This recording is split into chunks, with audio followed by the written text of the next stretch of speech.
Hello students, how are you? I hope you all are doing well.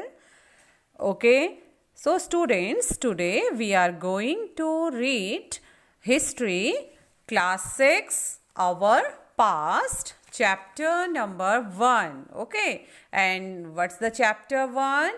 What, where, how and when. Okay, what, क्या, where, कहाँ, how, कैसे and और when means कब. क्या, कब, कहाँ और कैसे. Alright, so let's start students. रसीदास क्वेश्चन.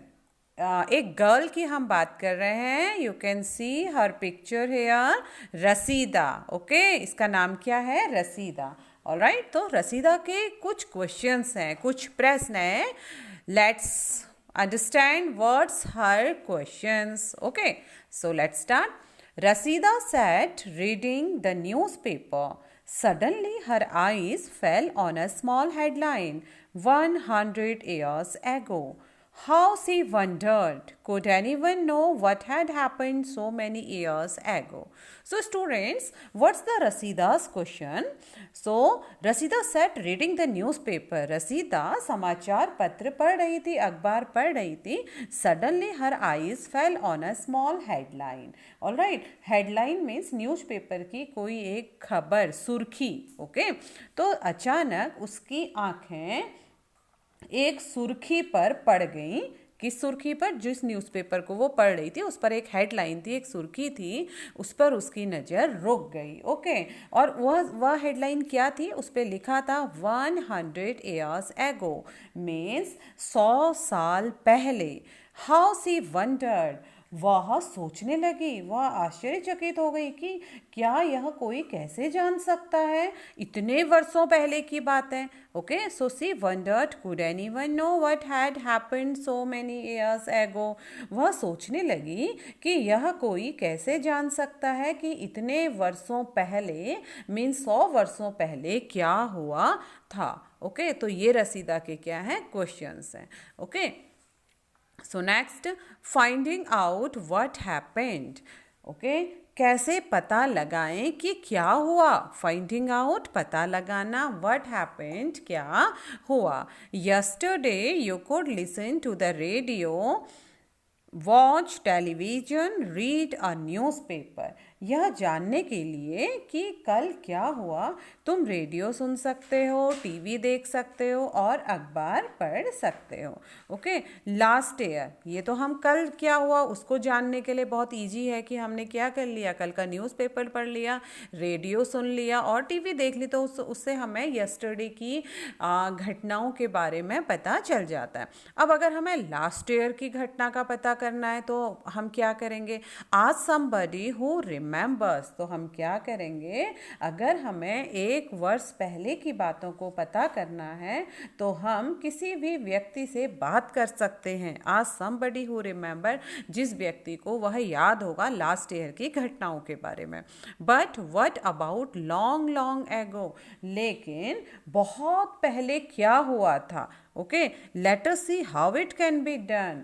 चलिए जानते हैं कि बहुत पहले क्या हुआ था, उसे हम कैसे जाना जा सकता है. उसे जानने की हम यहाँ पर कोशिश करते हैं. इट मीन्स बहुत साल पहले की घटनाओं को जानना क्या कहलाता है?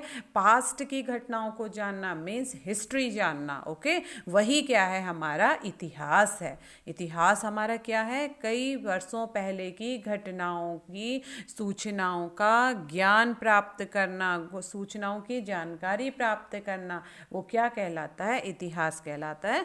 तो what can we know about the past means कि अतीत के बारे में हम क्या जान सकते हैं. Okay, what can we know, हम क्या जान सकते हैं about the past. Past means अतीत, अतीत की घटनाओं के बारे में. So students, read from here. There are several things we can find out. What people ate, the kinds of clothes they wore, the houses in which they lived. Okay, तो अतीत के बारे में बहुत कुछ जाना जा सकता है. ओके, बहुत चीज़ों का हम पता लगा सकते हैं, जैसे लोग क्या खाते हैं. ओके, कैसे कपड़े वे पहनते हैं, किस तरह के घरों में वे रहते थे, ओके, और कैसे वे कपड़े पहनते थे और क्या वे लोग खाते थे। तो इन चीज़ों से हम अतीत की बहुत सारी चीज़ों के बारे में पता लगा सकते हैं, ओके।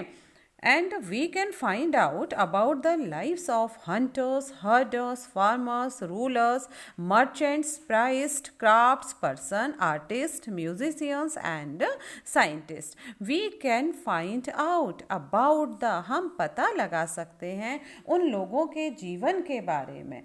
किन लोगों के जीवन के बारे में? हंटर्स मीन्स शिकारी या आखेटक, okay.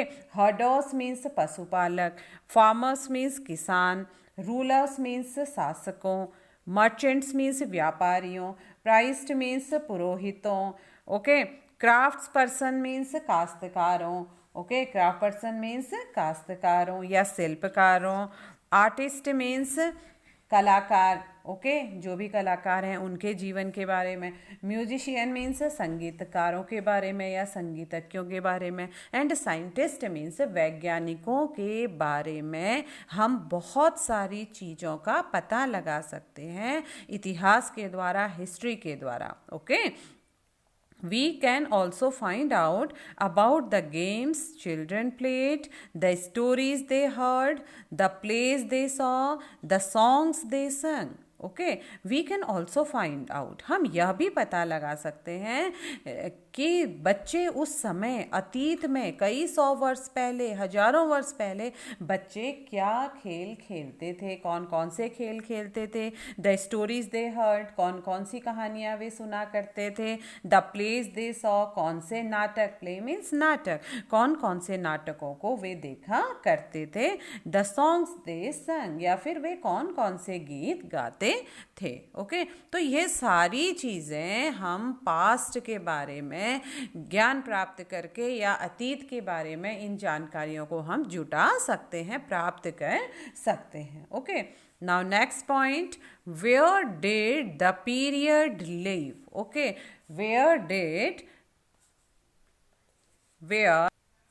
So where did people live? Okay, where did people live? लोग कहाँ रहते थे? Okay, find the river Narmada on map 1 page 2. Okay, here is the picture of map 1. You can see on page number 2. Okay, so just look this map and after that we read. Find the river Narmada on map 1 page 2. Okay, मानचित्र 1 page 2 में नर्मदा नदी का पता लगाइए। People have lived along the banks of this river for several 100,000 years. Okay, तो उस समय क्या था, जो लोग थे कई लाख वर्ष पहले से इस नदी के तट पर रह रहे थे, ओके। अतीत की अगर हम बात करें तो कई लाख वर्ष पहले से लोग कौन सी नदी पर? नर्मदा नदी के किनारे पर रह रहे थे। Some of the earliest people who lived here were skilled gatherers, okay. Earliest means प्राचीन, ओके। तो सम, यहाँ पर जो रहने वाले प्राचीन लोगों में से, आरंभिक लोगों में से कुछ क्या थे? कुशल, स्किल्ड मीन्स कुशल, ओके। एंड गैदरर्स मीन्स संग्राहक, कुछ कुशल संग्राहक थे, ऑलराइट, संग्राहक थे। And that is people who gathered their food, और वे जो कुशल संग्राहक थे वे आसपास के जंगलों की विशाल संपदा से क्या करते थे? परिचित थे, वहाँ से वे अपना भोजन इकट्ठा करते थे, भोजन प्राप्त करते थे। They knew about the vast wealth of plants in the surrounding forest and collected roots, fruits and other forest produce for their food, alright. तो जो वहाँ के कुशल संग्राहक थे, जैसे कि हमें मालूम था, उनके आसपास के जंगलों की विशाल संपदा से वे परिचित थे और वे अपने भोजन के लिए अपना भोजन अपने आसपास के सराउंडिंग जंगलों से, सराउंडिंग प्लेसेस से वे अपना भोजन प्राप्त करते थे। उनको वहाँ की पूरी संपदाओं का ज्ञान था, तो वहाँ से वे अपना भोजन प्राप्त करने के लिए रूट्स, कलेक्टेड रूट्स मीन्स जड़ों को जमा करते थे, फलों को, फ्रूट्स, फलों को जमा करते थे। And other forest produce for their food, okay. और उसके अलावा जड़ और फल के अलावा जंगल के अन्य उत्पादों का भी वे, प्रोड्यूस मीन्स उत्पादक का भी वे यहीं से संग्रह करते थे। They also hunted animals, hunted means शिकार करना, ओके। वे जानवरों का शिकार भी या आखेट भी करते थे। Now find the Suleiman. Okay, now find the Suleiman and Kirthar. Okay, now find the Suleiman and Kirthar hills to the northwest. अब तुम उत्तर पश्चिम की सुलेमान और किरथर पहाड़ियों का पता लगाइए। Some of the areas where women and men first began to grow crops such as wheat and barley about 8,000 years ago are located here. Okay, अब अगर हम सुलेमान और किरथर पहाड़ियाँ उत्तर पश्चिम में अगर हम देखते हैं, ओके, अगर हम उत्तर पश्चिम में, ऑलराइट, अगर हम उत्तर पश्चिम में उसको देखते हैं, किसको, किरथर पहाड़ियों को और सुलेमान को। देखो हम यहाँ पर देख सकते हैं students, here it's a map of India, okay. यहाँ पर हम देखिए किरथर पहाड़ी यहाँ पर लोकेट है। अगर हम किरथर पहाड़ी और सुलेमान पहाड़ियों को अगर हम उत्तर पश्चिम में देखेंगे, हमें दिख रही है, देखिए किरथर पहाड़ी और सुलेमान पहाड़ी दिख रही है। तो सम ऑफ द एरियाज, इन क्षेत्रों में where women man first begin to grow crop, सबसे पहले वहाँ पर लगभग 8,000 वर्ष पहले, ओके, लगभग 8,000 वर्ष पहले वहाँ पर स्त्री पुरुषों ने सबसे पहले कौन कौन सी खेती करी, गेहूं की, वीट एंड बार्ले, गेहूं और बार्ले मीन्स जौ जैसी फसलों को उपजाना, ओके, उगाना आरंभ किया। People also began rearing animals like sheep, goat and cattle and lived in villages. और वहाँ पर उन्होंने भेड़, बकरी और गाय, बैल जैसे पशुओं को पालतू जानवर बनाना शुरू किया। ओके,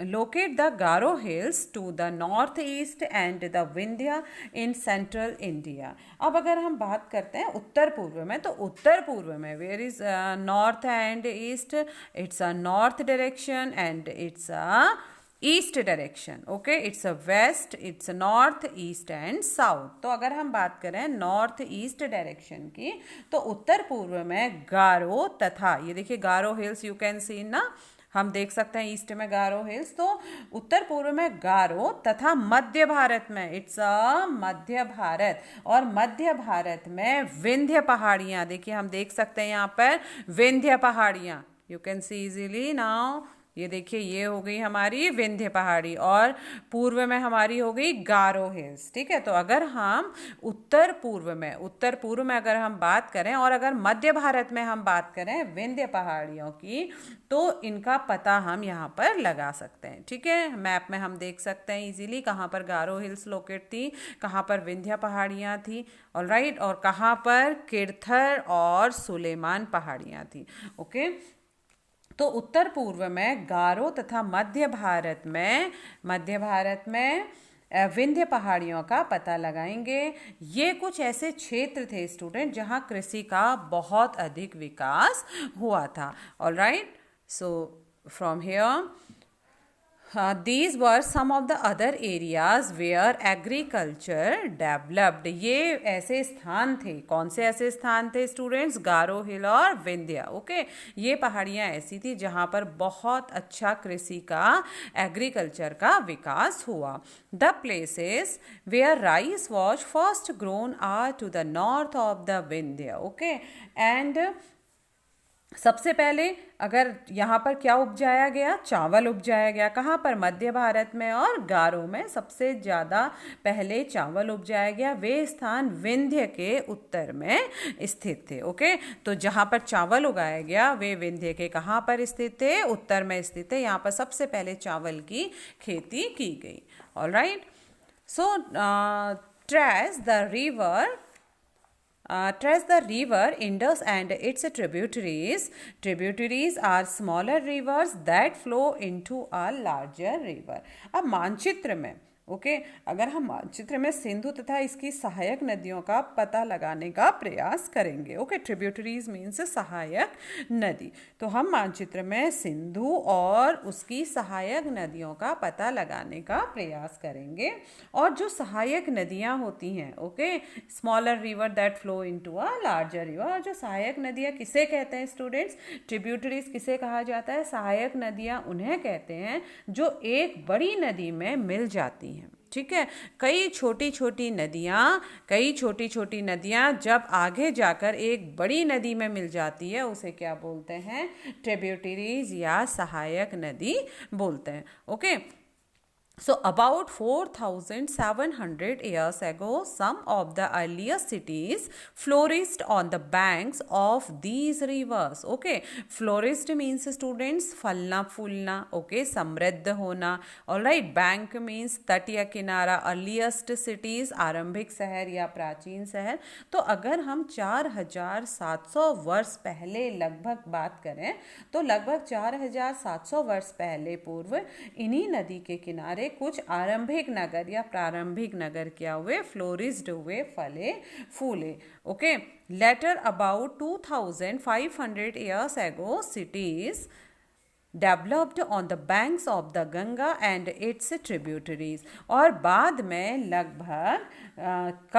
लगभग 2,500 वर्ष पहले गंगा व इसकी सहायक नदियों के किनारे तथा समुद्र तटीय गंगा और इसकी सहायक नदियों के किनारे तथा समुद्र तटीय क्षेत्रों में, ठीक है, समुद्र तटीय क्षेत्रों में नगरों का विकास प्रारंभ हो गया। ओके 2,500 वर्ष पूर्व गंगा व इसकी सहायक नदियों के किनारे तथा समुद्र तटवर्ती इलाकों में नगरों का विकास प्रारंभ हो गया।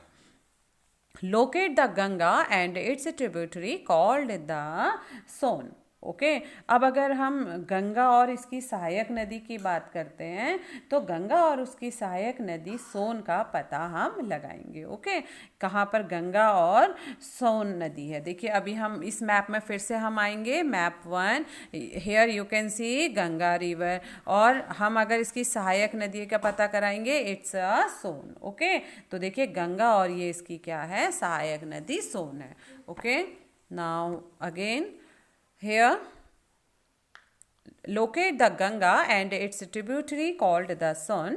गंगा और इसकी सहायक नदी सोन का पता लगाइए। In ancient times the area along these rivers to the south of the Ganga was known as Magad, now lying in the state of Bihar। Okay अब अगर हम बात करें प्राचीन समय की, ओके तो गंगा के दक्षिण में इन नदियों के आसपास का जो क्षेत्र था प्राचीन काल में मगध कहलाता था, जिसे कि हम अब वर्तमान में बिहार राज्य के नाम से जानते हैं। ओके किन नदी के बीच में? सोन नदी के बीच में के आसपास का क्षेत्र प्राचीन काल में किस नाम से जाना जाता था? मगध के नाम से जाना जाता था, जो वर्तमान में बिहार राज्य है।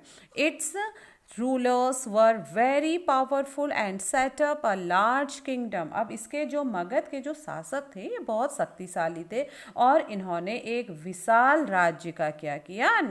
विशाल राज्य का को स्थापित किया, सेटअप किया। Okay kingdoms were setup in other parts of the country as well. और देश के अन्य हिस्सों में भी ऐसे ही पावरफुल किंगडम की स्थापना की गई, ऐसे ही राज्यों को क्या किया गया? स्थापित किया गया। Throughout people travel from one part of the subcontinent to another। Okay और लोगों ने सदैव सबकॉन्टिनेंट उपमहाद्वीप के एक हिस्से से दूसरे हिस्से तक की क्या की? यात्रा करी। इसके बाद धीरे धीरे लोग क्या करने लगे? उपमहाद्वीप में एक स्थान से दूसरे स्थान की यात्रा करने लगे।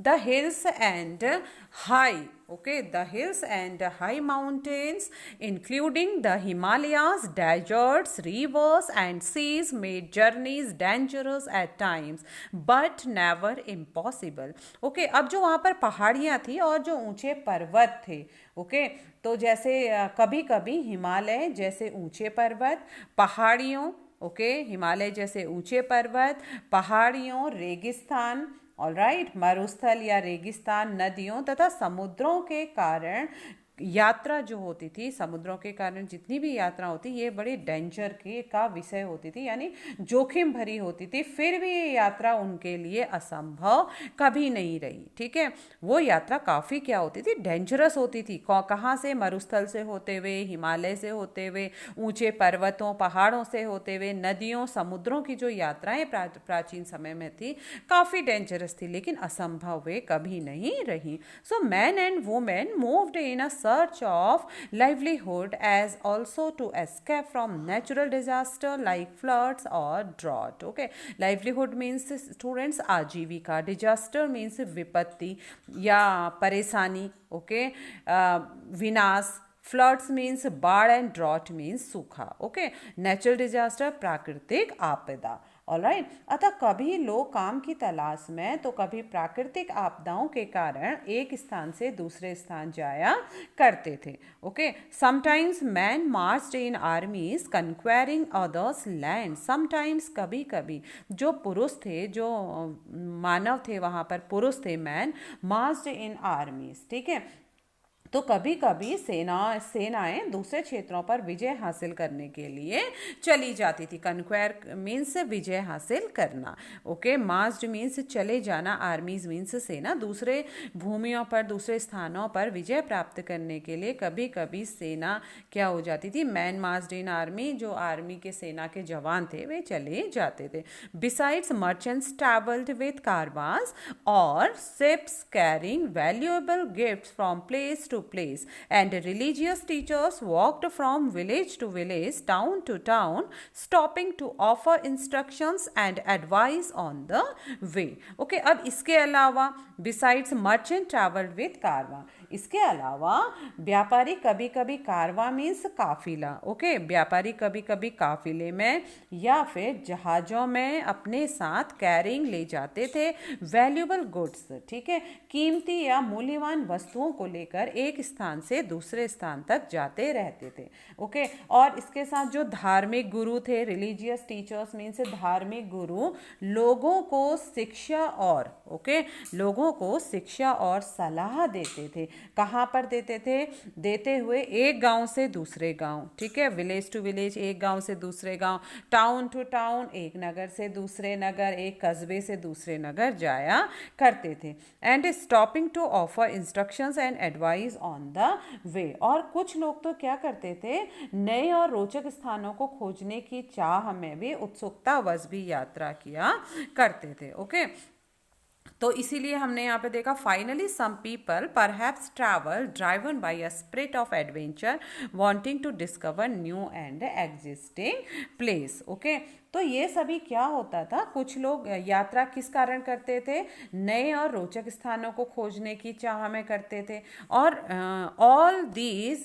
all these led to the sharing of ideas between people। और इस यात्रा से क्या फ़ायदा होता था, इन सभी यात्राओं से लोगों को एक दूसरे के, sharing of ideas between people, लोगों में के बीच में लोगों को एक दूसरे के विचारों को जानने का मौका या अवसर प्राप्त होता था। ओके, तो इस प्राचीन समय में यात्रा इम्पॉसिबल नहीं थी, लेकिन काफ़ी जोखिम भरी थी, काफ़ी डेंजरस थी। उसके बावजूद भी लोग क्या करते थे, यात्रा करते थे। लोगों में यात्रा करने में सेना होती थी, व्यापारी वर्ग होता था, धार्मिक गुरु होते थे जो अपनी शिक्षा या उपदेशों को देते थे। तो इस प्रकार से लोग यात्रा किया करते थे। Next point, why do people travel now a days. Okay, आज लोग यात्राएं क्यों करते थे। अभी हमने पहले टॉपिक में पढ़ा, लास्ट टॉपिक में हमने क्या पढ़ा था कि प्रारंभिक समय में, आरंभिक वर्ष में कैसे लोग यात्रा करते थे और क्यों वे लोग यात्रा करते थे और कौन कौन यात्रा करते थे। अब हम आज के टाइम की बात करेंगे, तो why do people travel nowadays, आज लोग क्यों यात्रा करते हैं। Okay, look at map 1 once more, एक बार मैप 1 को और देखिए। चलिए देखते हैं मैप 1 को। अब हमें क्या करना है, इसमें मैप 1 को आप लोग ध्यान से देखते रहेंगे। Next, hills, mountains and hills, mountain and seas from the natural frontier of the subcontinent. Okay, frontier means natural frontier, प्राकृतिक सीमा. All right. तो एक बार मानचित्र एक को फिर देखिए. पहाड़ियाँ, पर्वत और समुद्र. ओके, पहाड़ियाँ, पर्वत और समुद्र को हम इस महाद्वीप की, उपमहाद्वीप की प्राकृतिक सीमा का निर्माण इसके द्वारा करेंगे. कहीं पर पहाड़ियाँ हैं, कहीं पर पर्वत हैं और कहीं पर महासागर हैं. सीज मीन्स सागर. और कहीं पर क्या है, समुद्र हैं, सागर हैं, जो कि किसका काम कर रहे हैं, नेचुरल फ्रंटियर का काम कर रहे हैं, प्राकृतिक सीमा रेखा का हमारे उपमहाद्वीप में काम करते हैं. While it was difficult to cross these frontiers, those who wanted could and did scale the mountains and cross the seas. All right. While it was difficult to cross these frontiers, हालांकि लोगों के लिए इन सीमाओं को, ये प्राकृतिक सीमाओं को पार करना आसान नहीं था. ओके, और जिन्होंने ऐसा चाहा वे ऐसा कर सके. Okay, who wanted could and did scale the mountain and cross the sea. इनको करना आसान तो नहीं था, लेकिन जिसमें चाह थी इसको क्रॉस करने की तो उन्होंने किया. और उन्होंने ऐसा किया और वे पर्वतों की ऊंचाई को छू पाए और क्रॉस द सी और गहरे समुद्र को पार कर सके. People from across the frontier also came into the subcontinent and settled here. Okay, और उपमहाद्वीप के बाहर से भी कुछ लोग, ओके, उपमहाद्वीप से आने वाले कुछ लोग, बाहर के कुछ लोग भी यहाँ आए और settled here, और यहीं क्या हो गए, बस गए. Okay, next page students, page number 4. Okay, page number 4. These movements of people enriched our cultural traditions. Okay, these movements of people. All right. अब जो उपमहाद्वीप के बाहर से जो लोग आए थे, उनका जो आवागमन था उसने हमारी संस्कृति को, enriched means बहुत समृद्ध कर दिया, धनवान कर दिया, बढ़ा दिया. our cultural tradition, सांस्कृतिक हमारी परंपराओं को इस आवागमन ने, लोगों के इस आवागमन ने हमारी सांस्कृतिक परंपराओं को और धनी बना दिया और बढ़ा दिया. Okay, people have shared new ways of carving stone, okay, and composing music and even cooking food over several hundred of years. Okay, people have shared new ways of carving stone. अब लोग क्या करने लगे, क्या लोग share करने लगे, तो उसमें शेयरिंग क्या थी कि कई सौ वर्ष से लोग पत्थर को तराशना. Okay, carving, new ways of carving stone, पत्थरों को तराशना. Composing music, compose music means संगीत की रचना करना.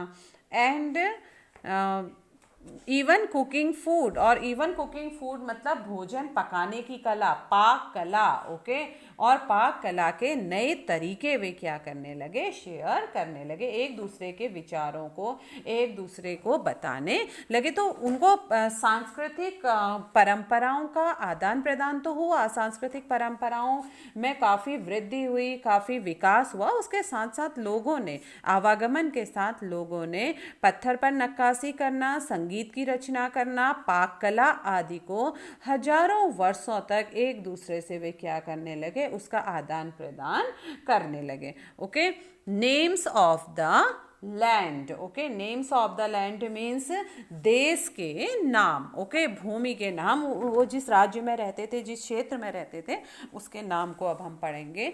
Two of the words we often use for our country are India and Bharat. Very interesting students, अपने देश के लिए हम प्रायः इंडिया और भारत आदि नाम से अपने देश को संबोधित करते हैं. अपने देश का नाम हम उसमें संबोधित करते हैं. किस, अगर हमसे कहा जाता है व्हाट्स योर कंट्री नेम, तो either our answer is India, either Bharat. ठीक है, तो the word India comes from the Indus. अब हम ये देखें कि इंडिया का नाम कहाँ से आया, पहले कहाँ से, इंडिया की रचना कैसे करी हमने, इस शब्द को हम कहाँ से लाए.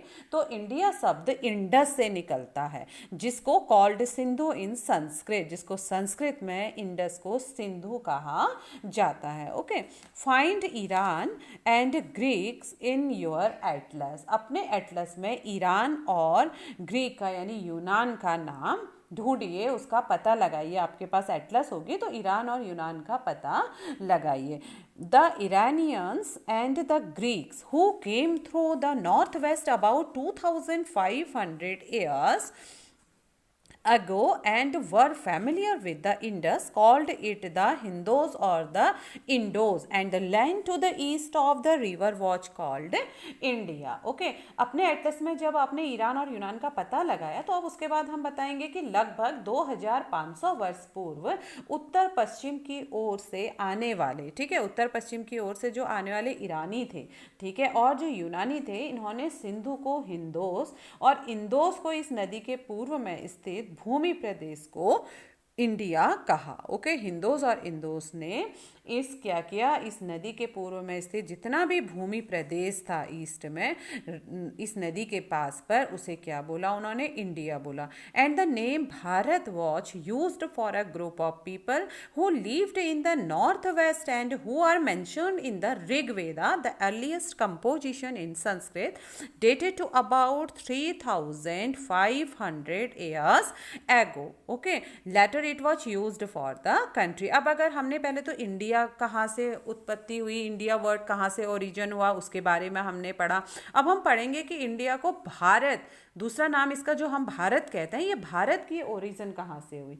तो अब सबसे पहले हमने पढ़ा कि कैसे हमने इंडिया बोला, तो कैसे पता चला students, again I am telling you, India शब्द कहाँ से निकलता है, इंडस से निकला है, जिसे संस्कृत में सिंधु कहा जाता है, और लगभग 2500 वर्ष पूर्व उत्तर पश्चिम की ओर से, कहाँ से, नॉर्थ वेस्ट की ओर से आने वाले ईरानियों और यूनानियों ने सिंधु को, जितने भी बाहर से ईरानी और यूनानी आए उत्तर पश्चिम की ओर से, आज से 2500 वर्ष पहले, इन्होंने सिंधु को हिंदोस कहा और इंदोस को, इस नदी के पूर्व में स्थित भूमि प्रदेश को इंडिया कहा। ठीक है, तो इंदोस में जो भी भूमि प्रदेश था इस नदी में आने से पहले, जहाँ जहाँ पर लोग रहते थे, जहाँ पे सिविलाइजेशन था, उसको इन्होंने क्या नाम दिया, इंडिया नाम दिया। अब अगर बात करें कि भारत शब्द कहाँ से आया, the name Bharat was used for a group of people who lived in the north waste. ठीक है, नॉर्थ ईस्ट से तो क्या आया था, नॉर्थ ईस्ट से इंदोस आया था। ठीक है, अब अगर नॉर्थ वेस्ट से, अब अगर हम नॉर्थ वेस्ट में भारत की बात करें, who lived in the north waste, जो लोगों का एक समूह था, भारत नाम का प्रयोग उत्तर पश्चिम में रहने वाले लोगों के एक समूह के लिए किया जाता था। ठीक है, उन लोगों को क्या बोला जाता था, भारत बोला जाता था। किनको, जो उत्तर पश्चिम में रहने वाले लोग थे। और फिर इस समूह का उल्लेख संस्कृत की आरंभिक भाषा, जो कि लगभग 3500 वर्ष पूर्व पुरानी थी, तो उसमें इसका, संस्कृत भाषा में इस शब्द का प्रयोग किया गया है, जिसका उदाहरण हमें कृति ऋग्वेद में भी मिलता है। अगर हम ऋग्वेद में देखें इसको, तो ऋग्वेद में भी ये चीज़ बताई गई है कि भारत शब्द का प्रयोग उत्तर पश्चिम में लोगों के समूह के लिए किया जाता था। ओके, एंड कृति ऋग्वेद में भी इसका उल्लेख मिलता है। बाद में इसी भारत का प्रयोग देश के लिए होने लगा। Later it was used for the country, बाद में इसका प्रयोग किसके लिए होने लगा, हमारे देश के लिए होने लगा। और उसी भारत से हमारे देश का नाम क्या बन गया, भारत बन गया। Okay, now next point is finding out about the past. Okay, अब देखिए कि अतीत के बारे में हम कैसे जानेंगे। ओके, कैसे हम अतीत के बारे में पता लगाएंगे। Okay, so there are several ways of finding out about the past. अतीत की जानकारी हम कई तरह से प्राप्त कर सकते हैं। अनेकों तरीके हैं अगर हम इतिहास के बारे में या अतीत के बारे में जानकारी प्राप्त करना चाहेंगे। क्या तरीके हैं? First one is to search for the read books that were written long ago, जैसे कि हमने लिटरेरी रिसोर्सेज में हमने पढ़ा था। ठीक है, लिटरेरी रिसोर्सेज जो होते हैं कि इतिहास के बारे में जानने के संसाधन में सबसे पहले लिटरेरी यानी रीड बुक्स आता है। ठीक है, बुकों के माध्यम से, काव्य पुस्तक के माध्यम से, पांडुलिपि के माध्यम से। तो इनमें से एक तरीका अतीत में लिखी गई पुस्तकों को सर्च करना, ढूंढना और पढ़ना है, जिससे हम अतीत के बारे में जान सकते हैं। These are called manuscripts. देखिए ये क्या कह कहलाती हैं? मैन्यूस्क्रिप्ट यानी पांडुलिपि इनको कहा जाता है। अब क्यों कहा जाता है मैन्यूस्क्रिप्ट पांडुलिपि? इनको बुक क्यों नहीं कहा जाता, पुस्तक क्यों नहीं कहा जाता है? Because they were written by hand.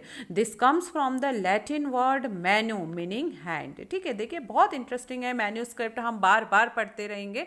तो मैन्यूस्क्रिप्ट क्यों कहा जाता है, पांडुलिपि क्यों कहा जाता है? क्योंकि यह शब्द, ठीक है, इस पुस्तक को मीन्स की जो यह रचना है इसको हाथों से लिखा जाता है। देवर रिटन बाई हैंड। हम हाथ से लिख के ही बड़े बड़े काव्य की रचना करेंगे तो वही क्या बन जाएगा, मैन्यूस्क्रिप्ट बन जाएगा। And this comes from the Latin word manu meaning hand. और यह मैन्यूस्क्रिप्ट की उत्पत्ति लैटिन शब्द मैन्यू से ली गई है, जिसका मैन्यू का मीन्स क्या होता है, हैंड यानी हाथ होता है। This were usually written on palm leaf. Okay, palm leaf means ताड़पत्र। आपने देखा होगा ना, ताड़पत्र आपने देखे होंगे मंदिर में या रिचुअल्स, रिलीजियस रिचुअल्स में ताड़ के पत्तों का बहुत ज़्यादा यूज़ किया जाता है। तो these were usually written on palm leaf. और जो ये पांडुलिपि लिखी जाती थी, जो इतिहास की घटनाएं लिखी जाती थी, बड़े बड़े संतों महात्माओं के द्वारा या शासकों के द्वारा लिखा जाता था, बुद्धिजीवियों के द्वारा जो लिखा जाता था, तो प्राचीन में इसको ताड़ के पत्तों पर, ताड़ पत्रों पर लिखा जाता था।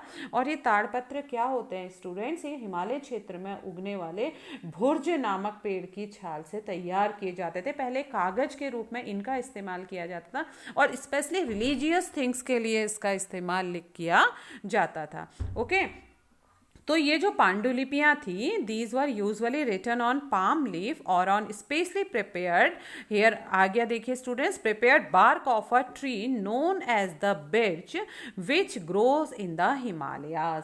बिर्च मीन्स स्टूडेंट्स भुर्ज बोलते हैं इसको, ठीक है, भुर्ज या भोज वृक्ष भी बोलते हैं, भोज के पत्ते भी बोलते हैं इसको, भुर्ज या भोज। ओके, तो ये पांडुलिपियाँ, जो ये पांडुलिपियाँ थी, ये पांडुलिपियाँ प्रायः ताड़ पत्रों, ओके, यानी bark of a tree as the birch, okay, ताड़ पत्रों तथा हिमालय क्षेत्रों में उगने वाले भुर्ज नामक, ठीक है, हिमालय क्षेत्र में उगने वाले भुर्ज नामक पेड़ की छाल से विशेष तरीके से तैयार भोजपत्र पर लिखे जाते थे। तो स्टूडेंट्स यहाँ पर बहुत इंपॉर्टेंट चीज आई है, मैन्यूस्क्रिप्ट्स। तो ये जानना बहुत जरूरी कि मैन्यूस्क्रिप्ट्स क्या होता है। ठीक है स्टूडेंट्स, इन हिंदी मैन्यूस्क्रिप्ट्स किसे कहा जाता है? पांडुलिपि को कहा जाता है।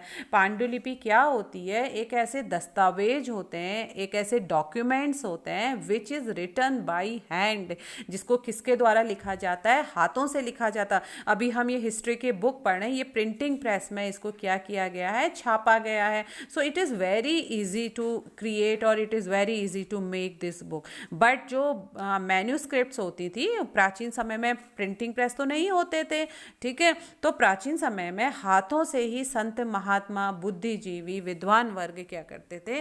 किसी बातों को, किन्हीं बातों को दस्तावेजों में रिकॉर्ड करने के लिए उनको लिखते थे। और लिखने के लिए उस समय कागज या पेजेस वगैरह नहीं होते थे, तो वे किसका इस्तेमाल करते थे? भुर्ज नामक पेड़ की छाल से विशेष पत्र तैयार करते थे, ताड़ पत्र जिसको बोला जाता था, ठीक है, या भोज पत्र जिसको बोला जाता था। उनका आज भी हमारे वर्तमान में उनका बहुत सारे धार्मिक समारोह में, धार्मिक कर्मकांडों में उनका इस्तेमाल आज भी किया जाता है।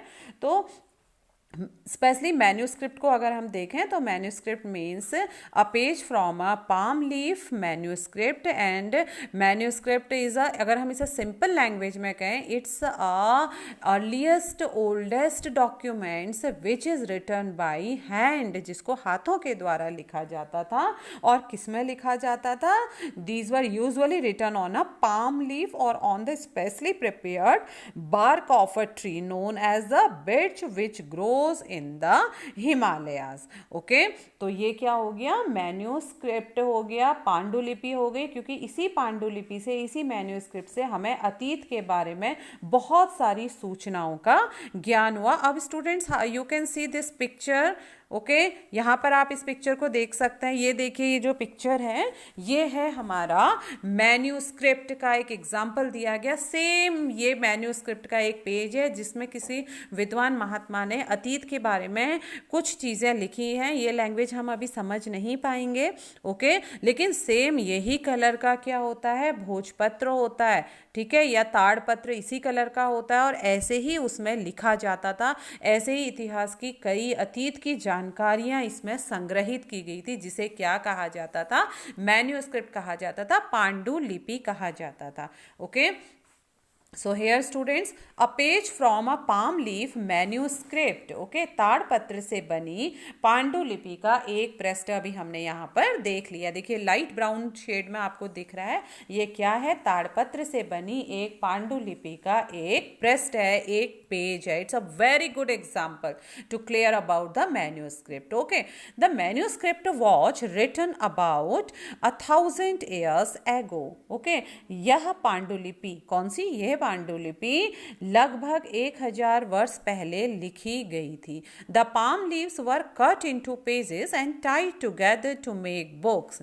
To see a birch bark manuscript turn on page 45। Okay, तो किताब बनाने के लिए जो ये पांडुलिपि हम कहते हैं, ये एक प्रकार की किताब ही है जो कि ताड़पत्र पर बनाई जाती थी और हाथों से लिखकर बनाई जाती थी। कई वर्ष, कई दिन, कई माह इसमें लग जाते थे। ओके, तो the manuscript was written about 1000 years ago। यह पांडुलिपि लगभग 1000 वर्ष पहले लिखी गई। The palm leaves were cut into pages. Okay, किताब बनाने के लिए ताड़ के पत्तों को काटकर उनके अलग अलग हिस्सों को एक साथ क्या कर दिया गया, टाई टुगेदर, एक साथ बांध दिया गया।